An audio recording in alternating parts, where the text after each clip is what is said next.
Bismillahirrahmanirrahim. Alhamdulillahirabbil alamin. Wassalatu wassalamu ala asrofil anbiya'i wal mursalin wa ala alihi wa sahbihi ajma'in. Asyhadu an la ilaha illallah wahdahu la syarika lah wa asyhadu anna Muhammadan abduhu wa rasuluhu amma ba'd. Qala Allah ta'ala fil Qur'anil Karim, a'udzu billahi minasy syaithanir rajim. Iqra'ul Qur'an fa innahu ya'ti yaumal qiyamati syafi'an li ashabihi. Qala Allah ta'ala syahru ramadhan alladzi unzila fihi al-Qur'an hudan lin-nasi wa bayyinatin minal huda wal furqan. Ikhwatiman jamaah hadirin wal hadirat rahimakumullah.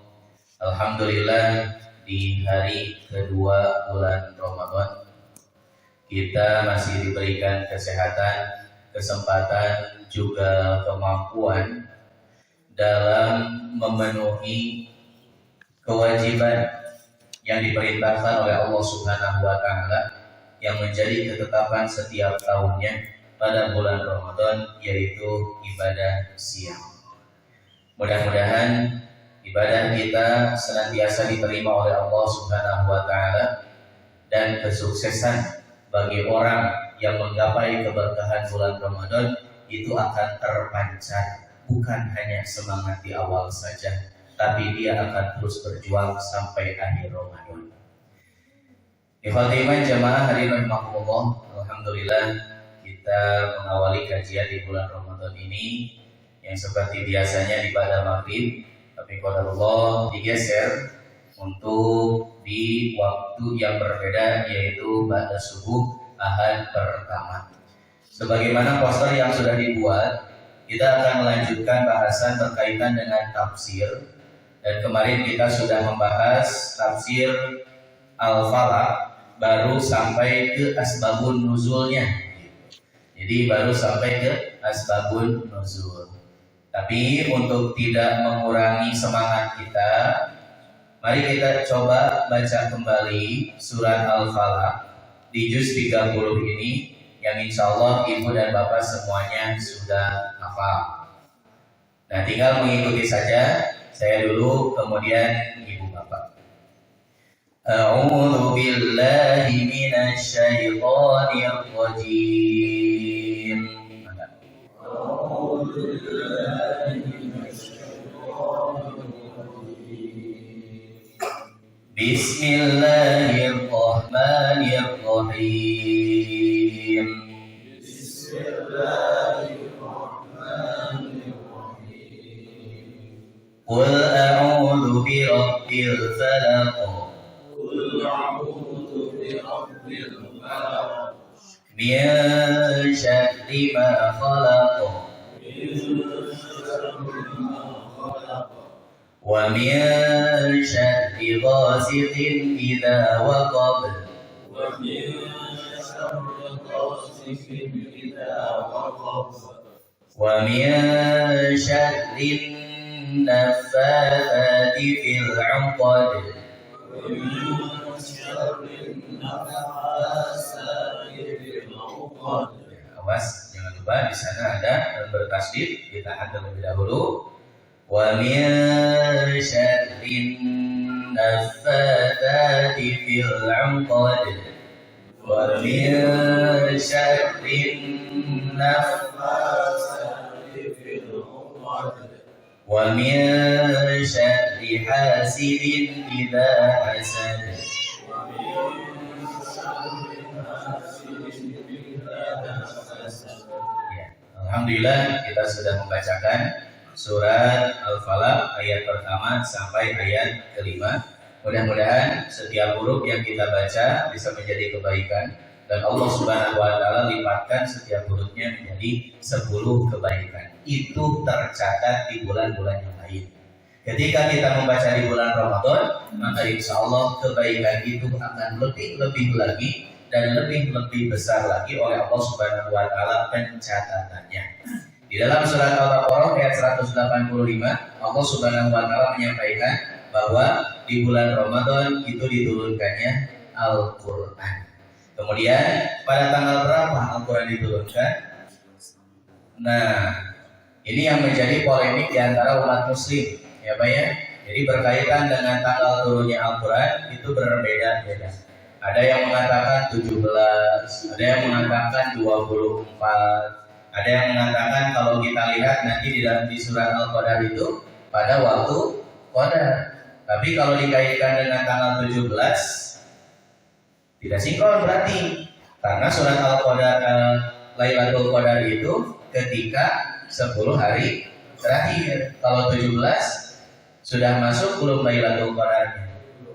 Nah, belum. Berarti apa yang dimaksud dengan tanggal 17 itu? Dan nanti itu akan dibahas secara khusus, ya Pak ya. Jadi berkaitan dengan nuzulul Quran. Tapi terlepas dari hal itu, Allah Subhanahu wa taala memberikan informasi berkaitan turunnya Al-Quran bukan berarti mempermasalahkan turunnya. Bukan berarti kita itu harus mengingat turunnya saja, tapi malah pelajaran yang paling penting yang diberikan oleh Allah Subhanahu wa taala. Kenapa bulan itu disebut Syahrul Quran, bulan Ramadan itu? Karena disitulah Allah Subhanahu wa taala secara tidak langsung mengingatkan kepada kita bahwa di bulan Ramadan harus lebih dekat dengan Al-Quran. Sekarang kita memperingati turunnya, tapi Qurannya tidak dibaca, tetap tidak akan bermanfaat. Maka di sini Allah Subhanahu wa taala mengingatkan kepada kita bahwa di bulan Ramadan kita harus lebih semangat lagi dalam membaca Al-Quran. Bahkan sudah jangan sampai meninggalkan kembali di bulan Ramadan itu sehari pun, yaitu membaca Al-Quran. Nah, itu menunjukkan bahwa kita itu benar-benar semangat dalam menggapai keberkahan di bulan Ramadan. Bukan hanya sebatas semangat-semangat dalam urusan bab takjil saja, tapi coba kita pancarkan dalam urusan ibadah. Karena kaitan keberkahan Ramadan bukan dalam urusan makanan, dalam urusan keduniaan, tapi keberkahan Ramadan itu berkaitan dengan urusan ibadah. Nah, mudah-mudahan kita semuanya benar-benar bisa memaksimalkan di bulan Ramadan tahun ini untuk senantiasa melaksanakan dan semangat menunaikan kewajiban yang diperintahkan oleh Allah Subhanahu wa taala. Ibu bapak yang dimuliakan oleh Allah Subhanahu wa taala, jamaah kajian subuh, kemarin kita sudah membahas berkaitan dengan asbabun nuzul. Ternyata asbabun nuzul surat Al-Falaq dan An-Nas itu berkaitan erat karena dua surat yang diturunkan oleh Allah Subhanahu wa taala ketika kejadian Rasulullah SAW terkena sihir. Oleh siapa?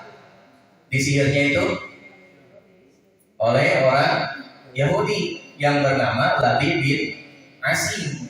Jadi hanya dengan bermodalkan rambut dan potongan sisi Rasulullah SAW kemudian dibungkus, disimpan di dasar sumur, ternyata begitu luar biasa efek dari sihir itu. Selevel Rasul saja itu terkena sihir.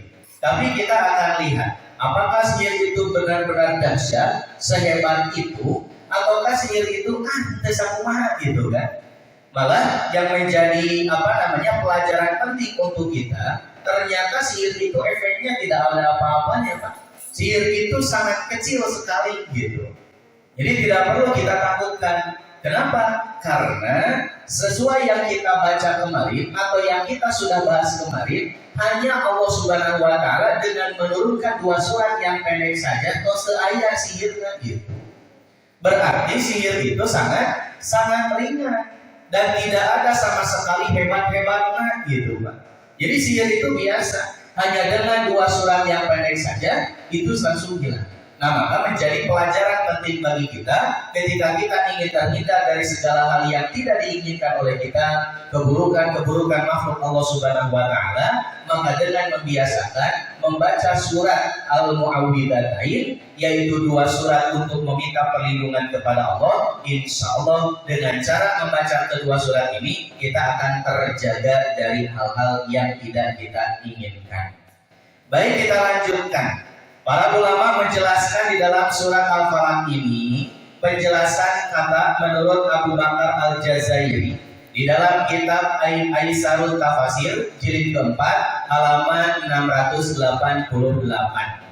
Di ayat pertama Allah Subhanahu wa taala menyampaikan dengan kalimat untuk memerintahkan kepada Nabi Muhammad, a'udzu, Qul a'udzu.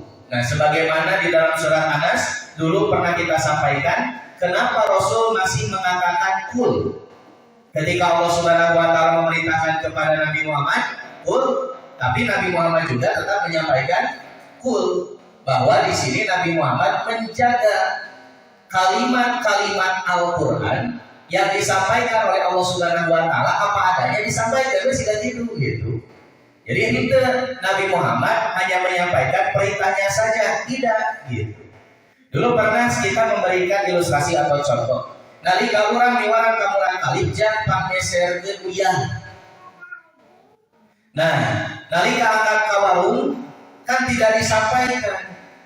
Kalau gaduh warung nate jam pangmeserkeun uyah. Kan itu langsung melakukan apa yang diperintahkan oleh seorang ibu, yaitu membeli uyah. Jadi tidak dari awal nalika diucapkan ku ibunan jang pangmeserkeun uyah, nah pasti si anak itu tidak akan menyampaikan jang pangmeserkeun uyah. Tapi ayat Al-Qur'an itu begitu terjaga. Ketika Allah Subhanahu wa taala mengatakan qul, maka Nabi Muhammad pun mengatakan dan mengawali ayat itu dengan qul juga. Sehingga ayat Al-Quran itu betul-betul menunjukkan bukanlah seorang nabi yang membuat ayat Al-Quran, tapi adalah merupakan firman Allah Subhanahu wa taala. Sehingga tetap original gitu, pada tidak ada perubahan-perubahan sedikit pun yang disampaikan oleh Nabi Muhammad. A'udzu, aku berlindung. Kata Abu Bakar Al-Jazairi, ai astajiru atahossonu, yaitu berlindung, dan aku berlindung dengan perlindungan yang kuat. Yang artinya ketika kita berdoa kepada Allah Subhanahu wa taala, a'udzu, aku meminta perlindungan kepada Allah, itu harus dengan penuh keyakinan, Mbak. Harus penuh dengan keyakinan, maka itu akan berefek terhadap diri kita. Pernah disampaikan kejadian terhadap seseorang dari Pak Guru itu kan saudaranya, karena terlihat seperti orang yang terkena sihir juga. Tapi kenapa ketika sudah datang ke orang pintar, kiai, ajengan, bahkan beberapa orang gitu kan, terus didoakan, bahkan dirupiah tapi anggar kene wae efeknya masih kene ada. Ternyata pengaruh surat Al-Mu'awwidhatain ini, pengaruh besarnya itu bukan didoakan oleh orang lain, tapi kita sendiri yang membacakannya dan kita memiliki keyakinan penuh terhadap Allah Subhanahu wa taala, maka itu akan berefek. Sebagaimana kejadian Rasulullah SAW ini, ketika datang dua malaikat, Rasul sedang berbaring karena dalam keadaan sakit. Yang satu ada di kepalanya, yang satu ada di kakinya. Kemudian berkomunikasi, kenapa orang ini sakit, apa yang menyebabkan sakitnya, disihir, siapa yang menyihirnya, Labid bin Asim, di mana tempatnya, di bawah sumur, gitu kan. Tapi di situ tidak ada malaikat itu membacakan untuk Nabi Muhammad, kan gitu. Yang artinya dijadikan sebagai mendoakan Nabi Muhammad. Malah diturunkannya Al-Quran, tapi siapa yang membacakannya itu? Tentunya malaikat Jibril membacakan terlebih dahulu. Tapi yang menjadikan doa dan menyembuhkan itu adalah efek dari membacakannya Nabi Muhammad itu sendiri. Jadi belum tentu, Bu, ketika orang lain itu mendoakan kita dengan dua surat ini, kemudian kita langsung hilang kejelekan-kejelekan yang ada di dalam diri kita, atau efek-efek sihir di dalam diri kita. Itu belum tentu. Malah yang menjadi efek besar itu adalah kita sendiri yang membacakan dan benar-benar kita meminta perlindungan kepada Allah Subhanahu wa taala.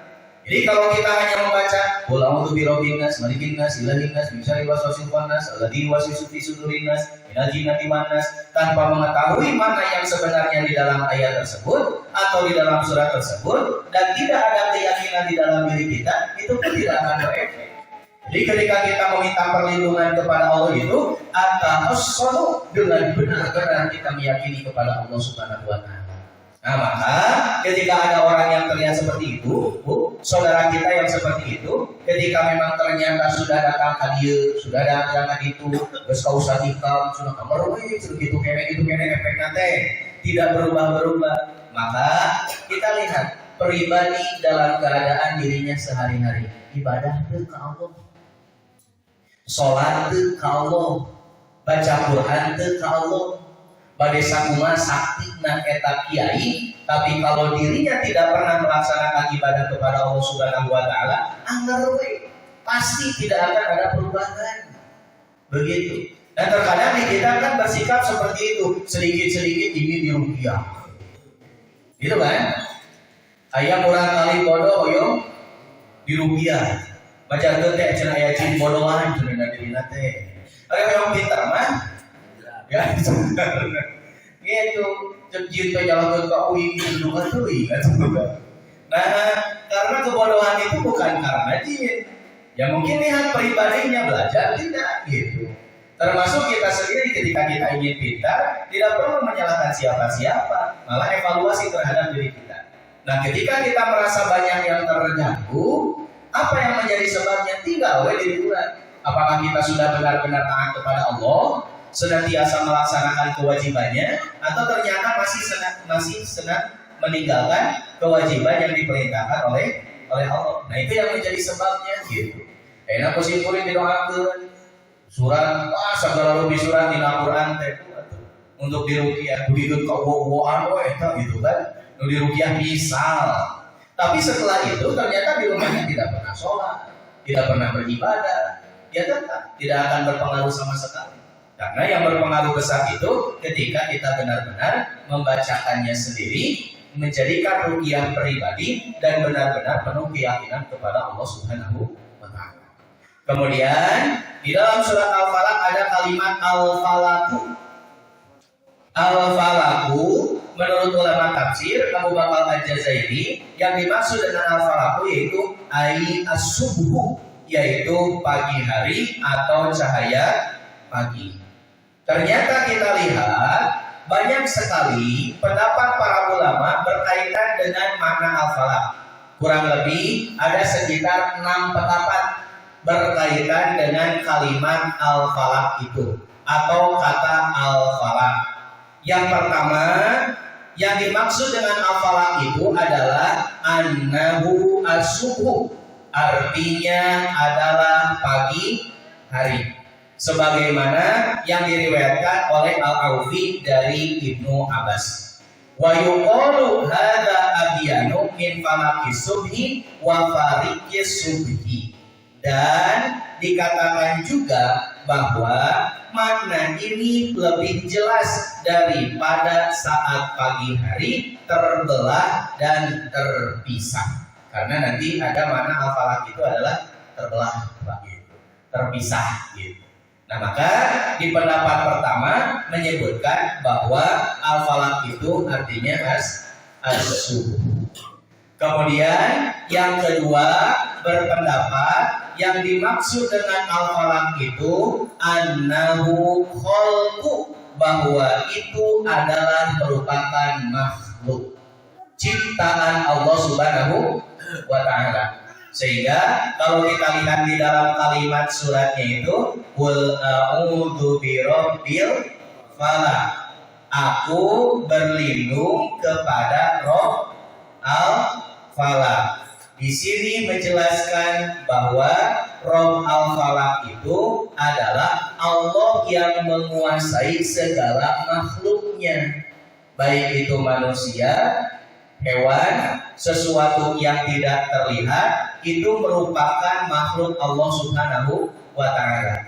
Nah, dari kejahatan-kejahatan itulah kita dianjurkan untuk berlindung kepada Allah Subhanahu wa taala. Apalagi kejahatan-kejahatan yang tidak terlihat. Kalau yang terlihat maka gampang. Kalau kejahatan yang tidak terlihat, nah ini yang menjadi PR untuk kita semuanya. Bagaimana caranya kita menghindari hal-hal kejahatan yang tidak terlihat? Dengan cara berlindung kepada Allah Subhanahu wa taala. Jadi yang dimaksud dengan al-falaq di sini menurut pendapat yang kedua adalah annahul khalqu, yaitu makhluk Allah Subhanahu wa taala. Diriwayatkan oleh Al-Walidi dari Ibnu Abbas juga. Wa kadzalika qala Dhahaku, demikian juga pendapat Ad-Dhahak, al-falaqu al-khulqu kulluhu. Yang dimaksud dengan al-falaq adalah seluruh makhluk Allah Subhanahu wa taala. Itu yang kedua. Kemudian yang ketiga, dijelaskan juga bahwa yang dimaksud dengan al-falaq itu adalah sijnun fi jahannam, nama penjara di dalam neraka. Jadi al-falaq itu nama penjara di dalam neraka. Karena nanti ada sebagian riwayat yang mengatakan bahwa al-falaq itu adalah nama dari penjara yang ada di neraka. Ruwiya an Ibnu Abbasin Aidon, dan pendapat ini pun sama diriwayatkan oleh Ibnu Abbas. Itu yang ketiga. Kemudian yang keempat, para ulama berpendapat bahwa yang dimaksud dengan al-falaq itu adalah syajaratun finar, pohon yang ada di neraka. Jadi ternyata banyak pendapat berkaitan dengan keterangan al-falaq ini gitu. Ada yang menyebutkan tadi pintu penjara, ya Pak ya, nama penjara yang ada di neraka. Kemudian di sini juga dijelaskan syajaratun finar, pohon yang ada di neraka gitu kan. Kemudian waqalahu Abdullah bin Amr, dan ini pendapat Abdullah bin Amr. Wal khamisu, dan yang kelima, annahu kullu manin falaqa an syai'in kasubhi, bahwa al-falaq adalah segala sesuatu yang terbelah dari sesuatu yang lain. Yang terbelah dari sesuatu yang lain. Itu mana al-falaq menurut yang kelima. Nah, sehingga yang pertama tadi itu mengatakan bahwa al-falaq dimaknai subuh itu lebih jelas dibandingkan dengan makna terbelah gitu Pak. Jadi pendapat yang pertama dari menjelaskan al-falaq dimaknai subuh itu lebih jelas dibandingkan makna al-falaq itu terbelah gitu. Kemudian yang selanjutnya, pendapat yang keenam, yang dimaksud dengan al-falaq itu annahu ismun min asma'i jahannam, adalah salah satu di antara nama dari nama-nama neraka. Al-falaq. Berarti begitu luas sekali mana al-falaq di dalam surat al-falaq ini. Sehingga terdapat 6 pendapat dalam menjelaskan al-falaq, yaitu kalimat falakun gitu banyak. Nah, maka ternyata dari sekian banyak pendapat ini menunjukkan kesemuanya itu berkaitan dengan sesuatu hal yang tidak kita inginkan, Pak. Dari perkara-perkara yang membahayakan. Maka kita dianjurkan benar-benar oleh Allah Subhanahu wa taala untuk meminta perlindungan kepada Allah yang menguasai al-falaq. Karena Allah yang mengatur segalanya, sehingga dengan cara berlindung kepada Allah itu adalah cara yang terbaik. Yang kita antisipasi adalah sesuatu kejahatan yang tidak terlihat oleh kita semuanya. So, sekarang kita mau perlindungan kepada manusia dari kejahatan yang tidak terlihat. Bahkan nanti prakteknya itu kita meminta perlindungan kepada Allah itu ketika kita tidur. Siapa yang akan menjaga kita? 24 jam. Sebenarnya 8 jam, ya normalnya gitu. Itu tidur yang terbaik gitu kan. 8 jam. Ketika kita tidur sok saha, anu standby yang ngajaga urang. Kan hanya Allah, Pak. Kan begitu. Nah, maka dengan cara membacakan surat Al-Falaq, surat An-Nas, dan nanti surat Al-Ikhlas sebelum tidur, itu kita benar-benar menyerahkan kepada Allah Subhanahu wa taala. Dari hewan, dari makhluk gaib gitu kan, yang tidak terlihat, termasuk makhluk yang terlihat tapi dalam kondisi situasi yang dimana kita tidak berdaya, maka kita menyerahkan kepada Allah Subhanahu wa taala, karena Allah lah yang senantiasa menjaga kita 24 jam non-stop. Nah, gitu. Jadi tidak ada tempat perlindungan yang paling sempurna kecuali Allah Subhanahu wa taala. Yakin kepada Allah, Allah akan menjaga kita. Nah, ini bekal nanti gitu.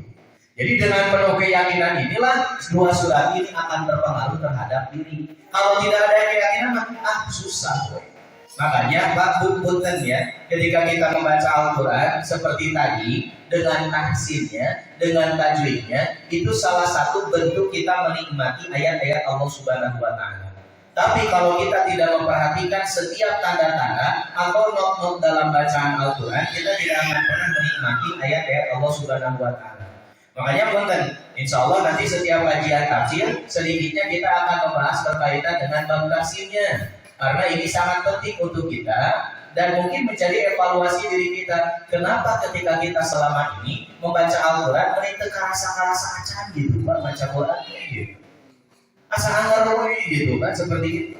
Tapi ketika kita mendengar orang lain dalam membaca Al-Quran, ya Allah menirau sengir.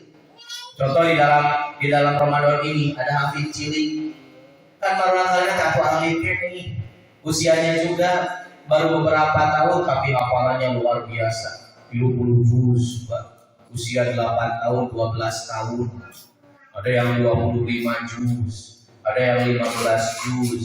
Itu usianya baru usia 8 tahun. Udah usianya pas berapa tahun? Halo. Nah, usianya sudah berapa tahun dan sudah berapa juz yang kita hafal? Nah, yang menjadi pelajaran pentingnya apa? Hafalan nama, keheula. Tapi yang menjadi pelajaran pentingnya ketika kita mendengar bacaan-bacaan mereka, luar biasa. Nah, hari kadang bacaan batul memenikah kaos kamu mana, tapi bacaannya lidah. Ini baca biasa-biasa aja gitu kan. Bahkan terkaros-karos aja. Mungkin ada kesalahan dalam bacaan-bacaan. Nah, sehingga ketika kita membaca surat Al-Falaq ini tanpa dengan keyakinan atau tanpa dengan menikmati kalimat-kalimatnya, itulah yang menjadi satu sebab di mana kita semuanya kurang menerapkan ayat-ayat ini, menjadikan sebagai perlindungan kepada Allah Subhanahu wa taala agar senantiasa terjaga dari segala makhluk Allah Subhanahu wa taala yang akan melakukan kejahatan. Nah, itu. Kemudian di dalam surat Al-Falaq itu ada kalimat min syarri ma khalaq, dari kejahatan makhluk yang diciptakan oleh Allah Subhanahu wa ta'ala. Min hayawan wa jamadin, baik hewan maupun benda mati. Gitu. Jadi kita meminta perlindungan kepada Allah Subhanahu wa ta'ala dari segala hal makhluk yang Allah Subhanahu wa ta'ala ciptakan, yang kita khawatirkan agar memberikan akan melakukan sesuatu kejahatan terhadap diri kita semuanya. Karena kita tidak akan tahu makhluk yang mana yang akan melakukan kejahatan itu kecuali Sang Pencipta, yaitu Allah Subhanahu wa ta'ala, yang akan menjaga kita semuanya dari segala kejahatan tersebut. Wa min syarri ghasiqin idza waqab, dan dari kejahatan apabila gelap gulita. Jadi apabila gelap gulita, yang dimaksud di sini adalah al-lailu idza adzlama awil qamaru idza ghaba. Yang dimaksud dari kejahatan gelap gulita itu yaitu malam hari ketika menjadi sangat gelap atau bulan ketika tidak terlihat. Kenapa Pak? Di sini kita harus meminta perlindungan dari waktu malam. Nanti akan dijelaskan, Bu, kenapa kita sangat dianjurkan menjaga anak-anak kita ketika menjelang waktu maghrib. Kena kalaban, pengen ditencarkan. Dulu saya ketika masih kecil, ya si aneh gitu, tapi ternyata benar oke gitu kan, kolotnya gitu. Jadi nyingsian teh upami maghrib teh bade ka maghrib teh gawat ka jero isi aya sampai kawah. Terus sampai kawah. Kalau wewe kan gitu. Emang secara ieu makhlukna mah berdaya gitu kan kalau wewe teh. Cuma dari itu ada pelajaran penting. Ternyata memang sesuai gitu. Bahwa di dalam hadis itu nanti akan dijelaskan ketika masuk waktu maghrib itu setan-setan itu keluar gitu kan. Hanya dulu saya itu sangat dilarang tuh. Ketika maghrib itu aya nu keluar teh. Terus di lebat bumi. Dekene wah diamuk atuh keluar. Nongkrong sakali poe di payeun bumi itu sudah tidak boleh. Kecuali Ramadan. Nah Ramadan mah baik gitu. Pas Ramadan, karena dianggapnya Ramadan mah daya kecurigaan gitu. Padahal ya begitulah gue. Nah, jadi di hari-hari biasa, di bulan-bulan biasa itu tidak boleh. Kepengen keluar teh, tapi baru dapat ieu nama. Jam 12 oke. Mencaroe gitu. Makanya wajar ketika banyak kejadian anak-anak remaja ketika malam harinya kan itu. Karena memang ternyata pada malam hari itu banyak sekali setan gitu. Sehingga menjadikan kesempatan untuk mereka itu apa? Melakukan kejahatan. Kan begitunya. Nah, ini yang harus menjadi catatan untuk kita. Makanya punten. Dulu yalah hari Ramadan mah gitu. Tapi jangan sampai dibiarkan larut malam kurang tadi azan poe gitu. Baiklah cinta Ramadan, aya jurig ka oge dicangcang. Kata siapa? Jurig ka dicangcang. Dan bukan mana curi, itu dicangcang oke, yaitu mana setan. Tapi bukan sebenarnya setan itu dicangcang, ada setan itu.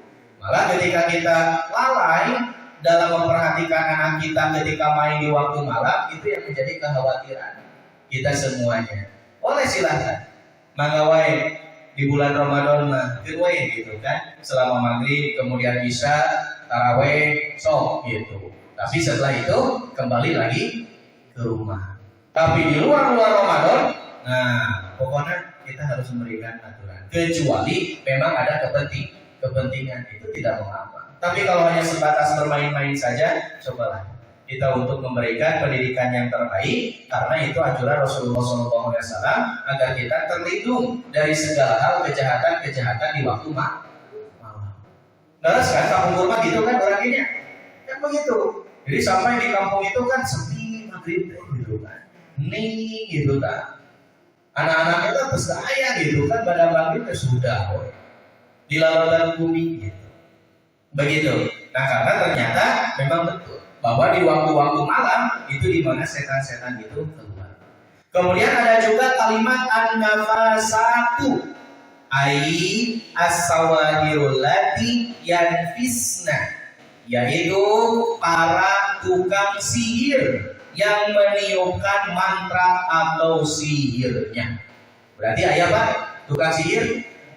Ayat. Ya, tukang sihir itu berarti nyata adanya. Cuman terhebat-hebat acan gitu Pak. Hanya dengan 2 surat ini sudah tidak akan ada yang bisa terkena sihir itu. Sope jongjon Pak. Tidak perlu takut dengan sihir.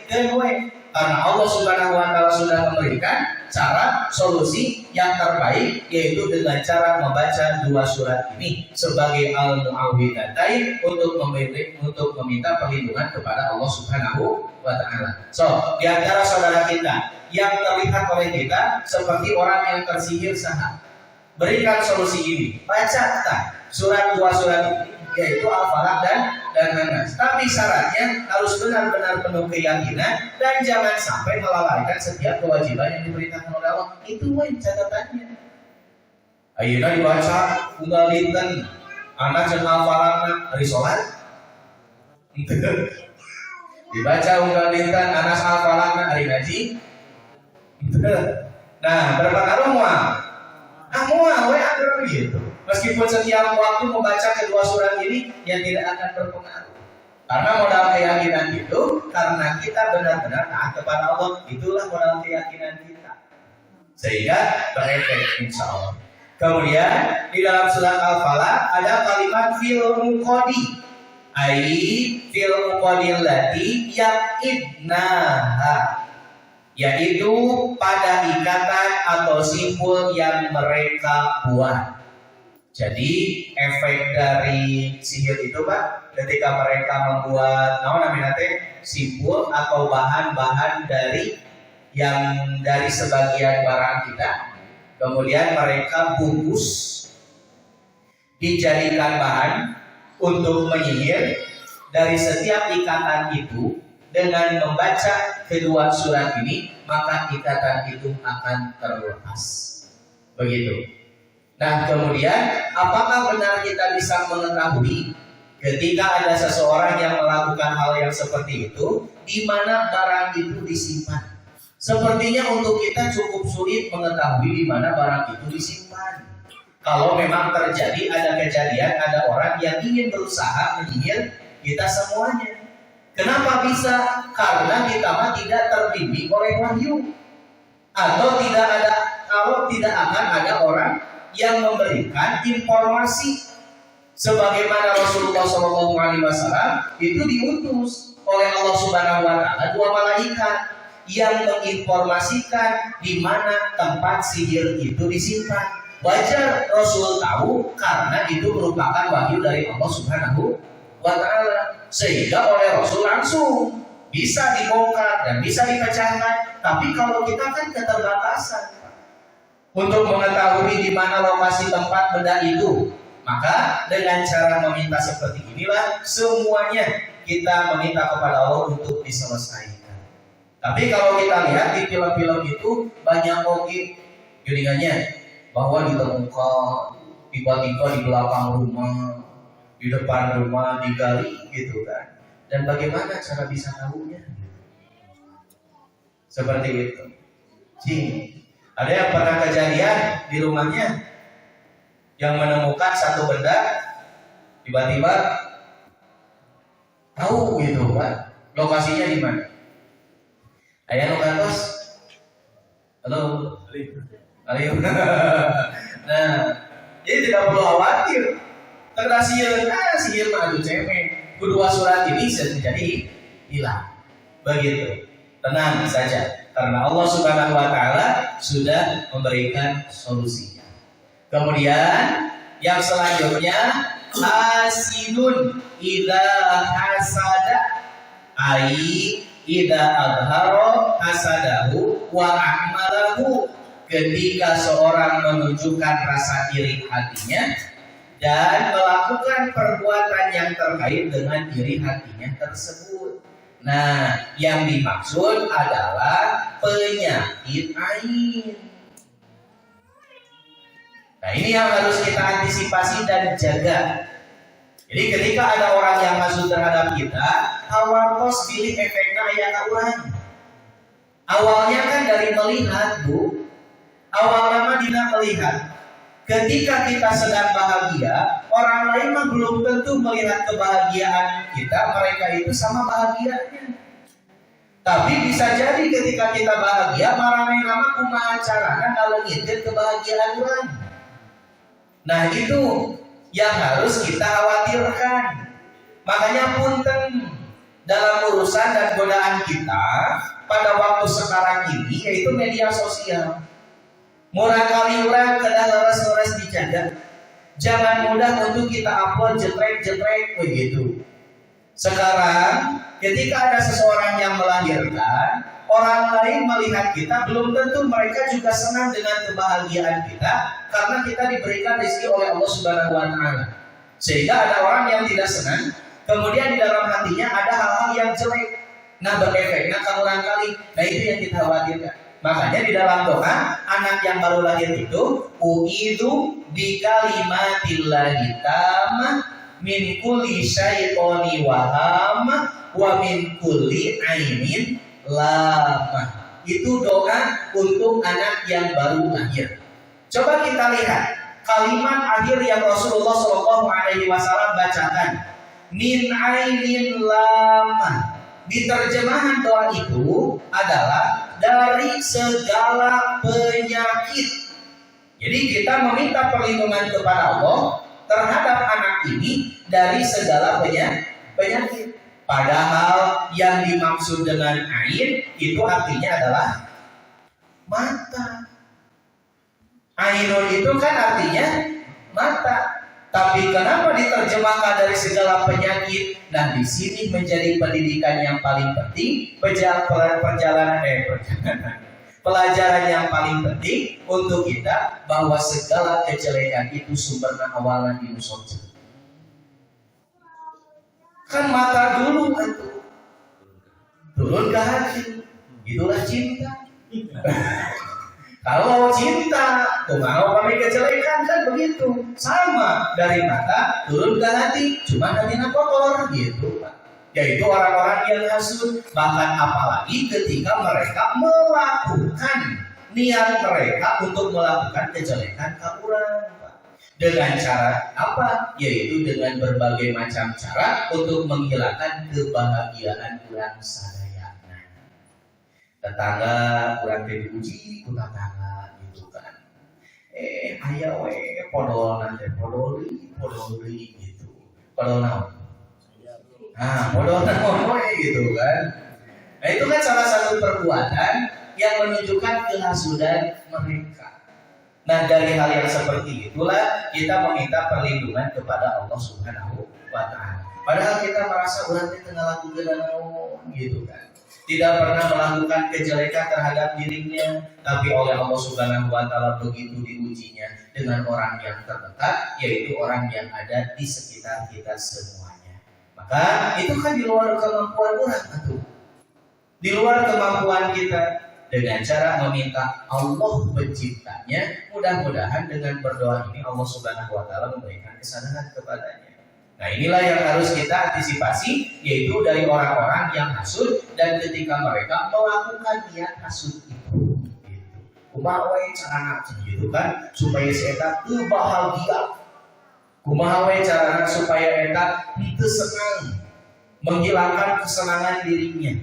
Nah, ini yang menjadi catatan untuk kita semuanya. Maka kesimpulan, menurut Syekh Abu Bakar Al-Jazairi, dari pelajaran ayat-ayat tersebut atau di dalam surat Al-Falaq, kita dapat memahami beberapa hal.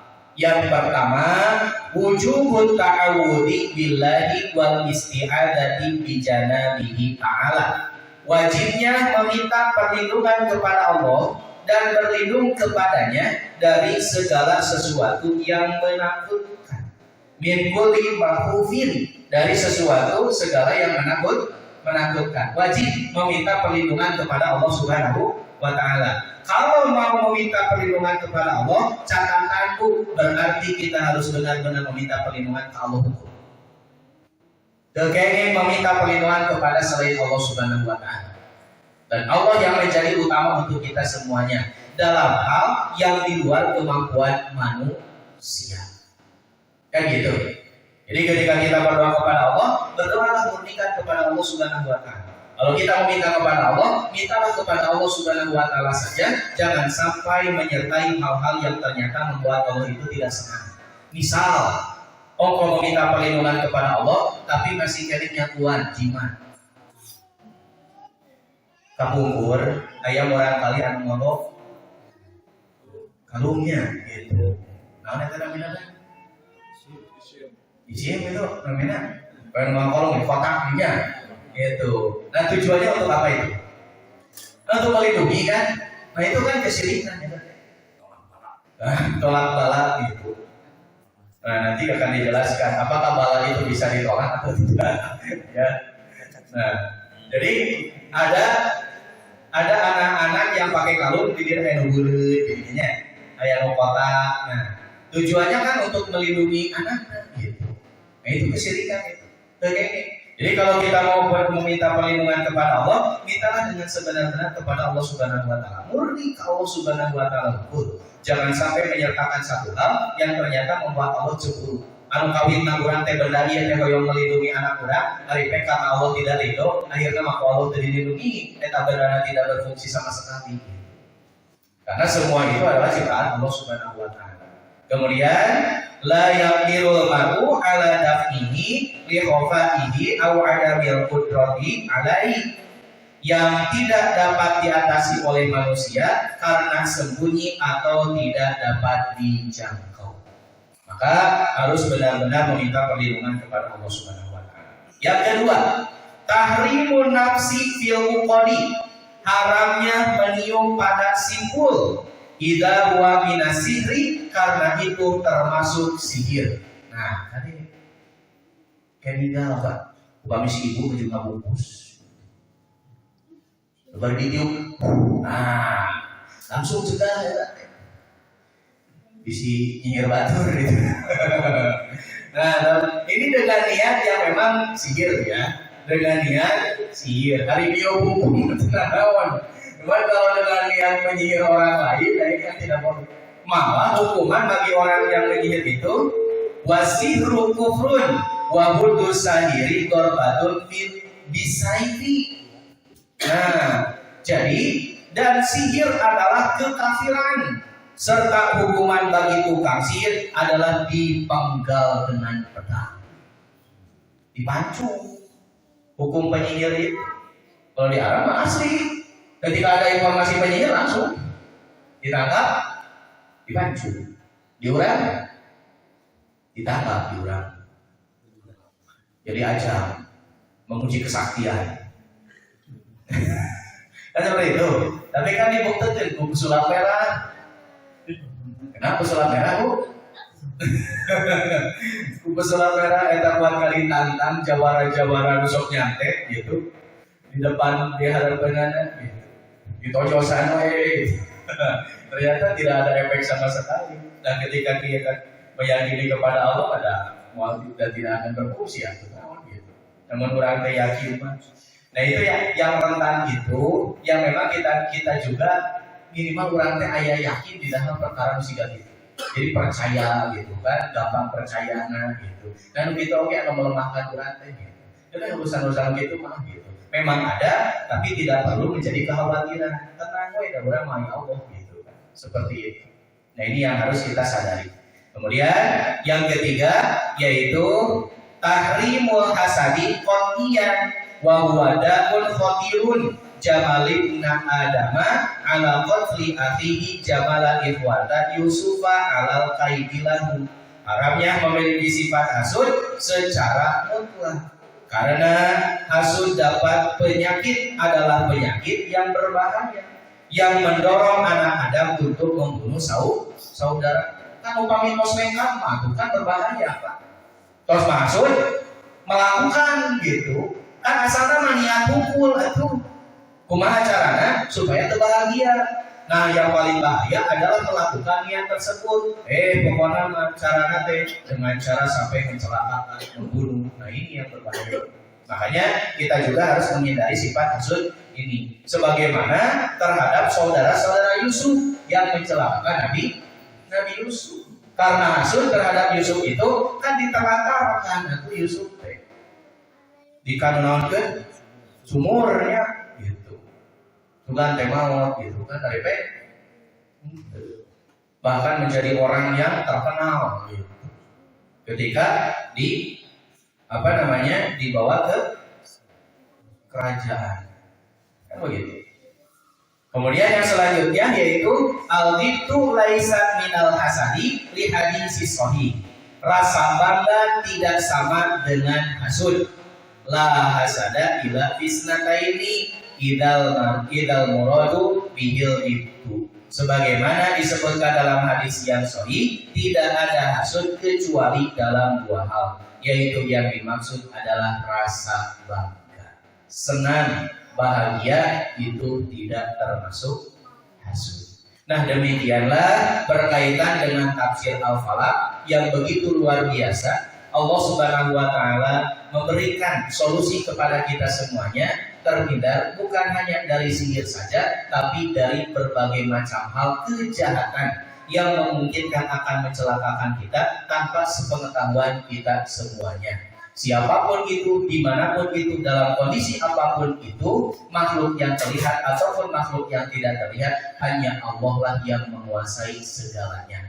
maka diwajibkan untuk kita meminta perlindungan kepada Allah Subhanahu wa taala minimal dengan 2 surat ini. Tapi kedua surat ini tidak akan berfungsi kepada kita semuanya kalau tidak dibaca oleh kita sendiri tanpa ada keyakinan kepada Allah Subhanahu wa taala.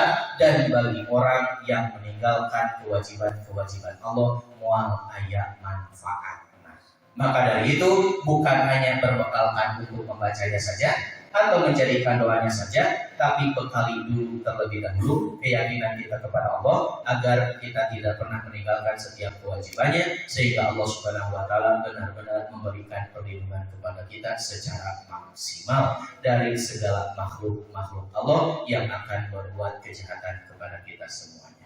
Mudah-mudahan kita semuanya senantiasa dilindungi oleh Allah Subhanahu wa taala dalam kondisi apapun, dalam segala hal, dari segala kejahatan-kejahatan makhluknya, karena tiada daya dan upaya kecuali hanya kekuatan Allah lah yang bisa membantu kita semuanya. Aqulu qouli hadza wa astaghfirullah li wa lakum. Assalamualaikum warahmatullahi wabarakatuh.